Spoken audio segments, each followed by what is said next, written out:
अस्सलामुअलैकुम वरहमतुल्लाहि वबरकातुहू। दोस्तों, कैसे हैं आप लोग? उम्मीद करते हैं कि आप तमाम लोग ठीक ठाक होंगे, खैरियत से होंगे। आज की वीडियो में हम कुवैत की कुछ बड़ी और इम्पोर्टेंट खबरें जो आ रही हैं आप लोगों के साथ शेयर करने वाले हैं। तो अगर आप कुवैत में रहते हैं, कुवैत के हालात वाक़यात से बाखबर रहना चाहते हैं तो इस वीडियो को आप शुरू से लेकर आखिर तक जरूर देखें, क्योंकि ये वीडियो आप लोगों के लिए काफ़ी ज़्यादा बड़ी और इम्पोर्टेंट होने वाली है।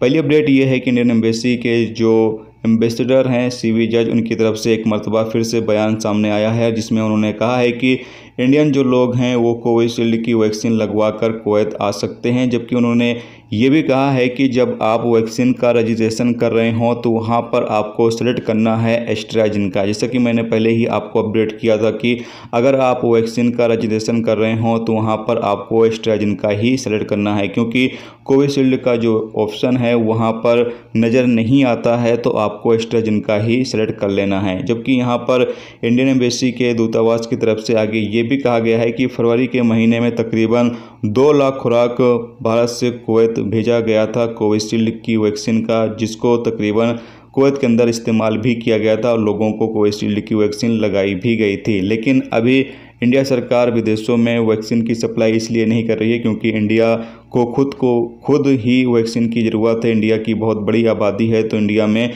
ही अभी वैक्सीन की काफ़ी ज़्यादा जो है वो ज़रूरत है। तो इसलिए अब इंडिया सरकार जो है वो विदेशों को वैक्सीन की सप्लाई नहीं कर रही है। तो आप लोग जो है इस चीज़ का ख्याल जरूर रखें कि आप लोग कोविशील्ड की वैक्सीन लगवा रहे हैं तो आप लोग अपना जब वैक्सीन का रजिस्ट्रेशन करें तो वहाँ पर एस्ट्राजेनेका ही आप सेलेक्ट कर सकते हैं।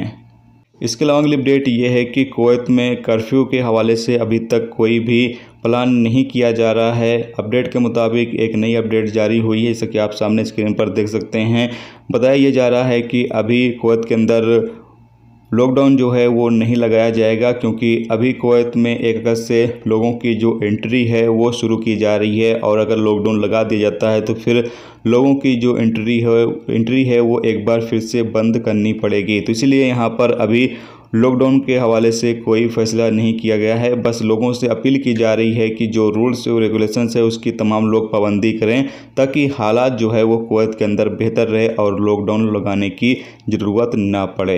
इसके साथ ही अगली अपडेट ये है कि कुवैत में जो बैचलर लोग फैमिली एरिया में रहते हैं, उन बिल्डिंगों में रहते हैं, बिल्डिंग के जो मालिक हैं उनको एक मरतबा फिर से बल्दिया की तरफ से जो है वो वार्निंग दी गई है कि जो बैचलर लोग फैमिली एरियाज़ में रहते हैं उनको वहां से हटाया जाए, नहीं तो बिल्डिंग के जो मालिक हैं उनके खिलाफ कार्रवाई की जाएगी, क्योंकि बैचलर लोगों को जो है वो फैमिली एरिया में रहने की बिल्कुल भी परमिशन नहीं है। तो ये दोस्तों आज की कुवैत की कुछ बड़ी और इम्पोर्टेंट खबरें जो आप लोगों के साथ शेयर की गई। तो उम्मीद करता हूँ ये वीडियो आपको पसंद आई होगी। पसंद आई वीडियो को लाइक और शेयर जरूर करें। चैनल पर नए हो चैनल को सब्सक्राइब कर लें, क्योंकि यहाँ पर आपको कुवैत के हवाले से जो भी ताज़ा तरीन अपडेट, ताज़ा तरीन जानकारी होती है वो आप तमाम दोस्तों के साथ शेयर की जाती रहती है। चलिए फिर मिलते हैं नेक्स्ट टॉपिक के साथ। जब तक रखिए अपना ख्याल रखिए। खुदा हाफ़िज़।